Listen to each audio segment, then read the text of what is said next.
Okay, this video is primarily going to talk about Python docstrings and the Python help function. So first, let's refresh ourselves about triple quotes. This would be double quote, double quote, double quote, a string followed by double quote, double quote, double quote, or you could use single quotes instead. So 3 single quotes to start and 3 single quotes to end. So when you do that, often these are referred to as multi-line strings, because within these triple quotes you can have multiple lines. It preserves the line breaks, it preserves the spacing, etc. Now then, when we use a triple quoted string and that occurs right after the definition of a function, a module, or a method, it is referred to as a docstring. And what that does is whatever object we were defining, there is an underscore underscore doc underscore underscore attribute. And like I said, if we have a triple quoted string right after a definition, it's going to set that doc variable. Now then, what's some of the use of that? Well, first of all, it can be considered a multi-line comment that somebody looking at the code could just look at and know what the code is doing. So it can be used as a comment.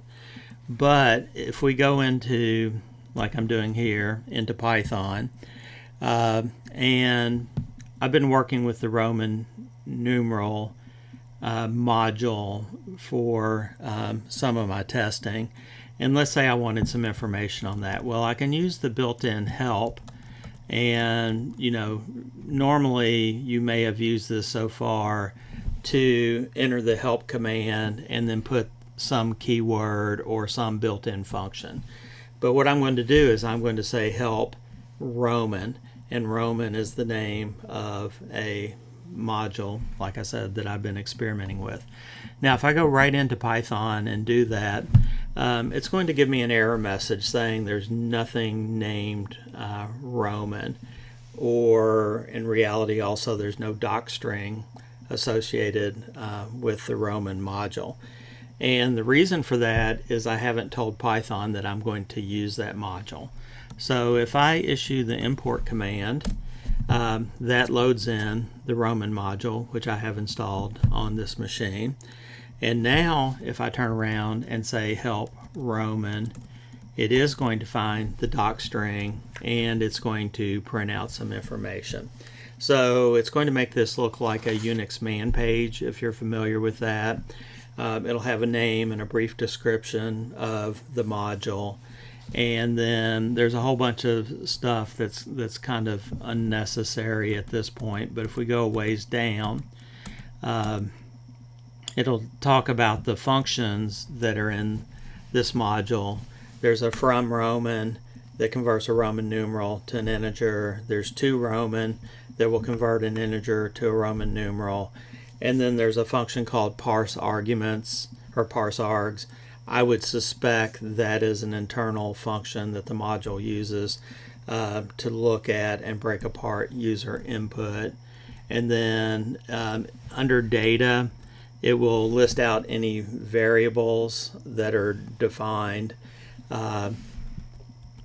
It will print out the version of the module that's being used, the date the module was created. It'll tell who the author is, and under the files section it usually tells what configuration files that are used, etc. In this case it's going to tell me where this was located. So under my home directory, in a directory called .local, in a directory called library, in a directory called Python 3.11, under a directory called site packages, there is the roman.py package that actually includes the module definition. So like I said, the help function will make this look like a Unix man page, and tell you about it. So that's super brief discussion on docstrings and the Python help function.